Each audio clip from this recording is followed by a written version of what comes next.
Alright. As Roger said, last Friday marked 4 years that the Lord delivered me from death by a plane crash, and at the beginning of the week it was impressed on my heart to share the testimony. When it happened, for 2 years I couldn't, testify because I felt so guilty. Why would God save me in such a miraculous way when so many people lost their lives? And in the last 2 years I've shared it in smaller settings like life groups. But this week I just, felt it impressed in my heart that I should share it with the larger body.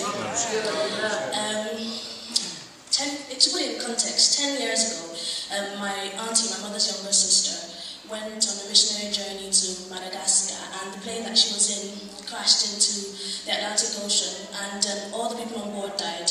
And apparently we're lucky that we found my auntie's body to bury. And that event had a huge impact on my family, such that even my mother, she pretty much didn't leave our home city, and every time anybody was going to go anywhere by air, it was always followed by intense prayer and fasting. And so in 2006, when I just finished my first degree, and we have something in Nigeria called youth service, and what they do is they send you from one part of Nigeria to another, serving your country. And what they did was to send me in distance terms from Cardiff to Dundee. And my mother said, no, you're not going, it's too far, you're the firstborn, I'm her firstborn, and no, you can't go, it's too far to go. And I said to her, well, if I stay, I'm just going to waste 6 months of my life, and there's no point, because they have batches, so there's nothing to say that they would not send me to the same place in 6 months' time. So I said I was going to go.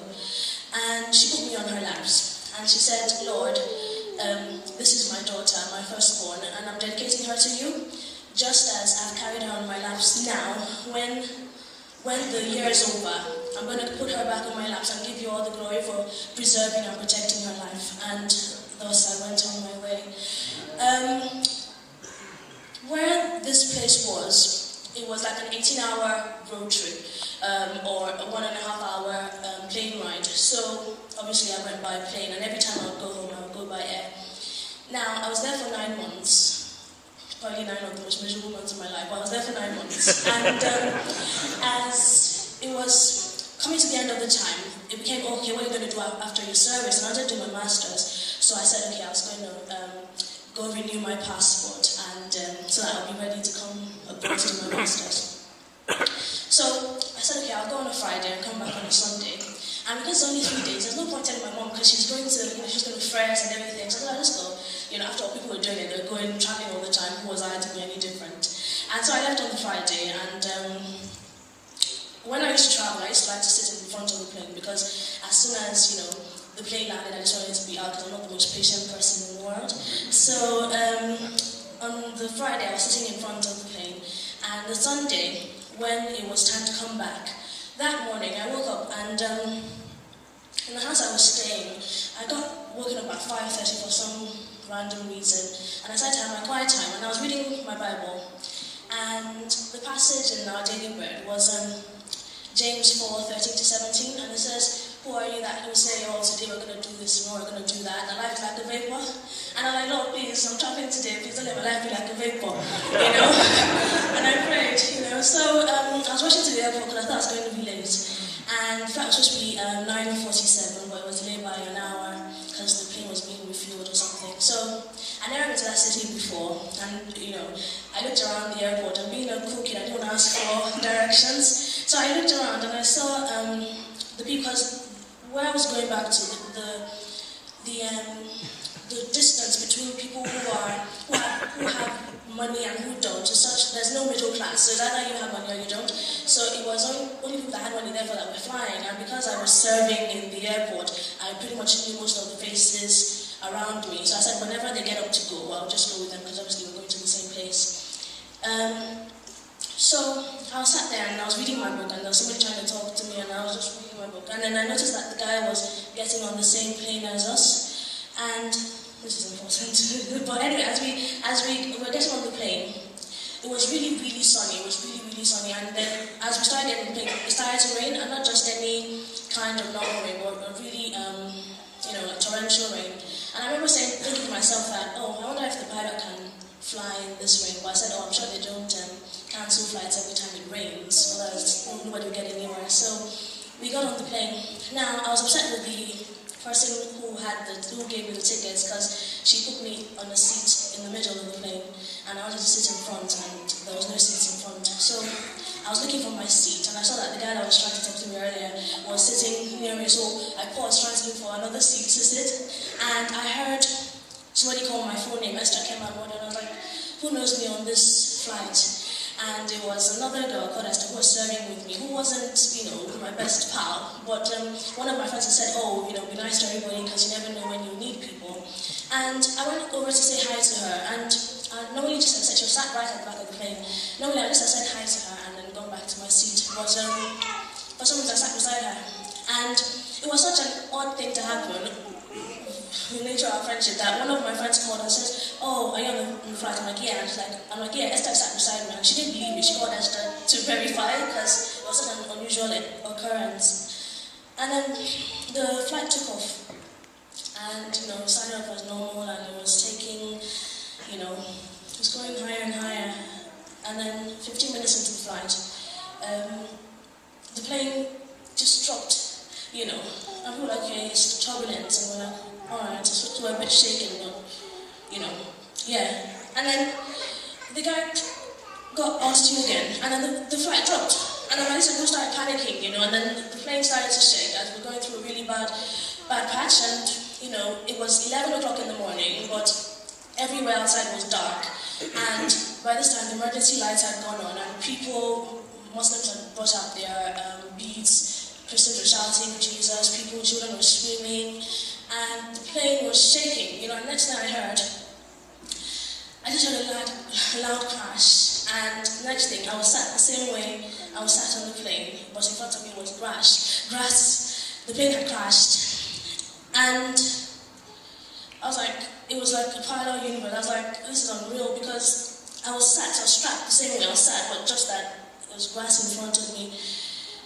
And I unhooked my belt, and I got out of the plane, and I got out of my seat, and my bag was under, and I picked up my bag. And then I heard, screaming from the girl that was beside me. She was screaming, oh, somebody help me. And I was like, I came over, and her seatbelt was strapping her. The impact had flung her to another side. So I unhooked her belt, and we climbed out of the, whatever it was, the things that remained of the plane, and we came out, and we were in a field, and it was raining, and we did not know where we were, because we didn't know how far the plane had gone. And there was this girl, and she was crying, that her brother, because in Muslim culture, which is the part of the country I was going, the men sit in front, the women sit at the back, so her brother was in front, she was in the back. I was like, oh, don't worry, your brother will be fine, at least you're alive, and so on. And then, so my friend saw that I had my bag, and she went back into the debris of the plane to get hers. And then I saw three girls, one on top of each other, and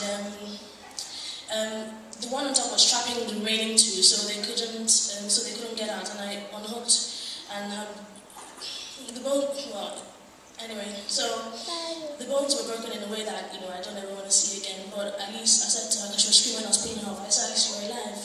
And I remember looking to my right, and there was this guy who was an air steward, and I was wondering, why is this guy looking at me, helping these people, we're all in shock here, come on, help. But it was when the villagers came that I found that, he couldn't move because his legs were broken. So, by this time, the impact had warned, the people that were around, and there were villagers because we were in a farm, and they came, and then they were carrying those who couldn't walk for themselves, and apparently what had happened was, even though the pilot didn't give us any heads up, but because he knew that he was in trouble, he was circling around the airport. So what happened was the plane had crashed outside the airport. So they went to call people in the airport, and they brought a van to take three of us who could walk on our feet. And they took us to the hospital, and it was chaos because people were running house of scouts, and I just had this irrational need to be as far away from the airport as I could be. And I called the people who had dropped me that the plane had crashed, and they came back and they took me to a private hospital. And I had a very horrible headache. The first thing I did was throw up, and then they put me on a morphine drip because to alleviate the headache. Now, I woke up a couple of hours later, and the first thing I was, okay, how am I going to tell my mother? So I had said it because in Nigerian culture, when something like that happens, people go and commiserate or spend time. And I was like, she doesn't even know her daughter was on the plane. So I remember calling, and my mom just handed the phone over to my brother because she's like, I don't even know what she's saying. And she said she looked in the mirror and she asked God, why me? And God said, my grace is sufficient for you. And she held on to that word. Now, I was told by the people in the hospital that I had to go to the general hospital where they were keeping the rest of the survivors because otherwise I would be counted as dead. And apparently, because I was looking online and most of the reports already said a girl who was originally counted as dead, has been, found unhurt. So I went there and they kept me in the hospital for 3 days just to make sure I had no internal injuries, and I had none. And the next morning, I woke up and I was looking, there was CNN was on and they were doing a report on the crash. And I started to weep. And this is why. If you show, that is the plane. If you heard, that's the plane. Show the next one, please. That's the only part of the plane that survived. And when I was telling the girl that, oh, your brother is alive, no, he wasn't, because that is the only part that survived. And all the 9 survivors were in that part. And of the 9 that survived, I was the only one that, nothing happened to. And I cried, and I said to them,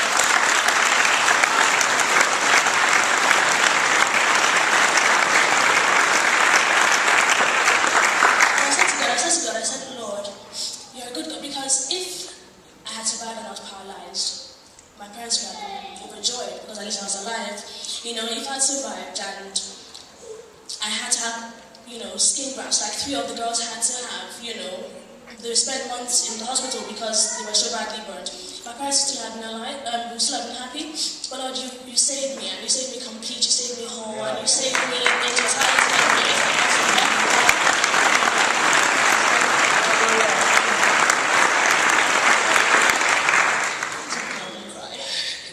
Yeah, but God is an awesome God. But you see, the story didn't end there because I started having panic attacks, And not panic attacks because I remembered or it was the gruesome image of pain, because God spared me that. Yeah. But what it was I felt so, I was like, God, why? What kind of gift is this, Why would you do this to me? Because the way God lifted me up, He's like, this is my daughter, and this is her testimony, and I was like, I don't deserve any of this, And for 2 years, I couldn't even talk about it because, of the guilt. But God told 2 years ago, He just opened my eyes like, look, I want nothing from you. Salvation is a gift, and it's even a bigger gift, because it's God giving you a new life. Amen. And that's what God did for me, So if I can accept the gift of salvation, then why can't I accept this gift? Yeah. God has a purpose for my life.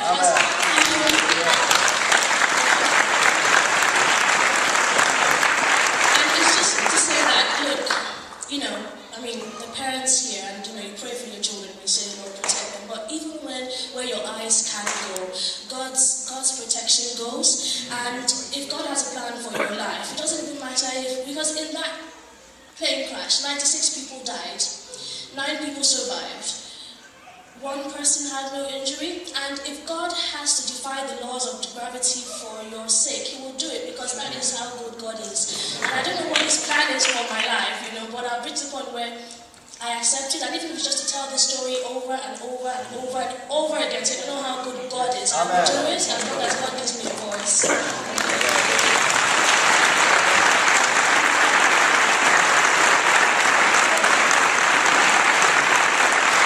Thank you, Lord.